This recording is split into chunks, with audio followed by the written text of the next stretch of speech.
ಪ್ರಭು ಯೇಸುವಿನಲ್ಲಿ ಅನುಗ್ರಹಿತರಾದ ಪ್ರಿಯರೇ, ಒಳ್ಳೆಯ ಒಂದು ದಿನ ಪ್ರಾರ್ಥನೆಯಿಂದ ನಿರೀಕ್ಷೆಯಿಂದ ನಿಮ್ಮೆಲ್ಲರಿಗೆ ಹಾರೈಸುತ್ತೇನೆ. ಈ ದಿನಗಳಲ್ಲಿ ಲಕ್ಷಗಟ್ಟಲೆ ವ್ಯಕ್ತಿಗಳು ಡೈಲಿ ಬ್ಲೆಸ್ಸಿಂಗ್ ಎಂಬ ವಚನ ಶುಶ್ರೂಷೆಯಲ್ಲಿ ದೇವರ ವಾಕ್ಯವನ್ನು ಆಲಿಸಿ ತಮ್ಮ ಜೀವನವನ್ನು ಆರಂಭಿಸುವವರು, ಪ್ರಾರ್ಥಿಸುವವರು ಆಗಿದ್ದಾರೆ. ನಿಮ್ಮೆಲ್ಲರನ್ನು ನೆನೆಸಿ ಈ ಧ್ಯಾನ ಮಂದಿರದಲ್ಲಿ ವಿಶೇಷವಾಗಿ ಪ್ರಾರ್ಥಿಸುತ್ತೇವೆ.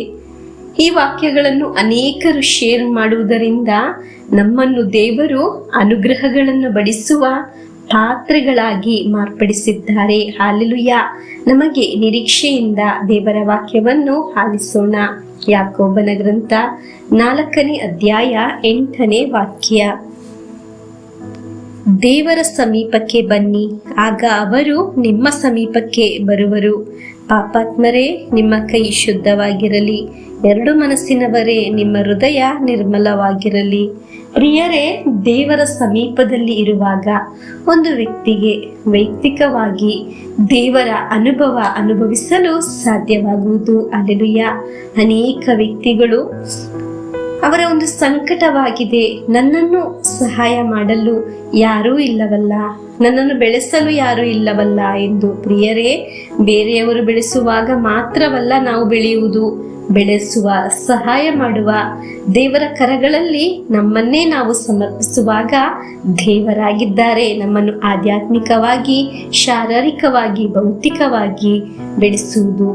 ದೇವರ ಸಮೀಪದಲ್ಲಿ ಇರುವಾಗ ಆ ವ್ಯಕ್ತಿಯನ್ನು, ಆ ಕುಟುಂಬವನ್ನು, ಅವರೆಲ್ಲ ಕಾರ್ಯಗಳನ್ನು ದೇವರು ಬೆಳೆಸಲು ಪ್ರಾರಂಭಿಸುತ್ತಾರೆ. ಅಲ್ಲೆಲೂಯಾ. ದೇವರ ವಾಕ್ಯವನ್ನು ಅನೇಕ ಮಂದಿ ಆಲಿಸಲು ಪ್ರಾರಂಭಿಸಿದ್ದಾರೆ.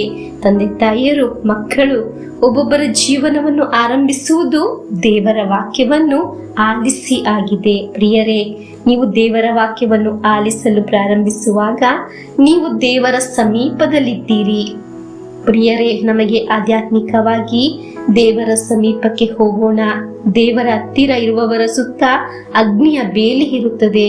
ಅದು ದೈವಿಕ ಸಂರಕ್ಷಣೆಯ ಕೋಟೆ ಆಗಿರುತ್ತದೆ. ಆಮೇನ್.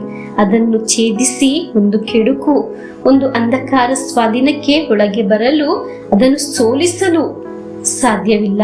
ಪ್ರಿಯರೇ, ನಮಗೆ ದೇವರ ಸಮೀಪದಲ್ಲಿ ಇದ್ದು ಪಿತಾ, ಸುತ ಮತ್ತು ಪವಿತ್ರಾತ್ಮರ ಆಶೀರ್ವಾದವನ್ನು ಸ್ವೀಕರಿಸೋಣ. ಆಮೇನ್.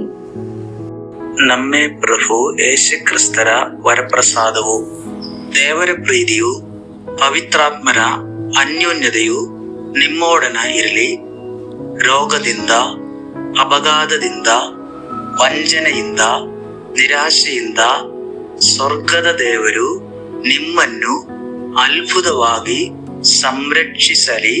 ದೀರ್ಘಾಯುಸ್ಸು, ಆರೋಗ್ಯ, ಸಮಾಧಾನ, ಸಂತೋಷ ಉಂಟಾಗಲಿ. ಪಿತನ, ಸುತನ, ಪವಿತ್ರಾತ್ಮರ ನಾಮದಲ್ಲಿ ಆಮೇನ್.